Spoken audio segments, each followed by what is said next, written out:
I really enjoyed Trading Places. This is the second episode, according to Wikipedia, of the fifth season of All Grown Up. And even though Kimi is one of my least favourite characters, I don't dislike her, but if I were to rank all of my favourite characters, she'd be near the bottom. But despite the fact that this is all about Kimi, I really thoroughly enjoyed this. Kimi has started to misbehave. And Pangborn calls Chuckie into his office to try and see if he can get through to Kimi and find out why she's behaving the way she is. But it didn't really work, but she did make a comment about her bedroom, and Chuckie surmises that she must hate her room, and that's why she's misbehaving.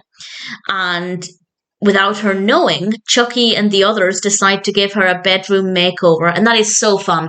The animation for that is an absolute delight. It's so much fun to see the transformation. I was really keen to see what the finished product would look like. Really thoroughly enjoyed that. We also have a very small subplot where Kira and Chaz seem to be acting quite strangely, and they're going to dancing classes, and their behaviour is just a little bit peculiar, but I won't say exactly what is going on there just now.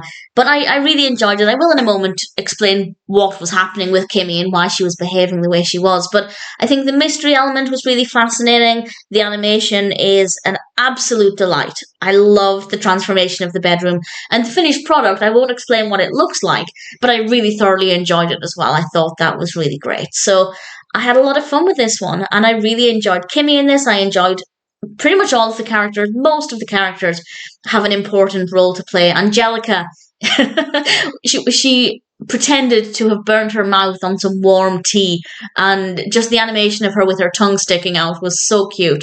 Really thoroughly enjoyed the animation for this one, but the story was really interesting as well, and one that I'm very happy to recommend if you haven't seen it. But I will now explain why Kimi was acting the way she was. So this is, of course, a spoiler. And we find out that the reason she was behaving this way is because her father didn't send her anything for Children's Day, which is a holiday in Japan. And it's not the fact that she didn't get a material gift that's bothering her. It's the fact that her father and his new wife recently had a new baby. And she's suddenly thinking, well, her father has a new child now. Kimi's not important. Kimi doesn't matter anymore because there's a new baby, and that's how she's feeling about the situation. And then obviously she thinks she's not getting a gift for Children's Day. It just seems like her father doesn't care anymore. But what happens at the very end, and again this is another spoiler, is that we actually find out that Chaz and Kira were helping Kimi's father and stepmother and the new baby find somewhere to stay for a bit so they could come and visit. And the actual present for Children's Day is her father's presents. And I thought that that was so lovely and so sweet. But it's also worth bearing in mind for anybody watching this, if you are planning a surprise for your child, whether it's for Children's Day or a birthday or anything like that, if it's going to seem to them like you've forgotten about them, it might be a bit cruel to begin with, so maybe be a bit more tactful about things.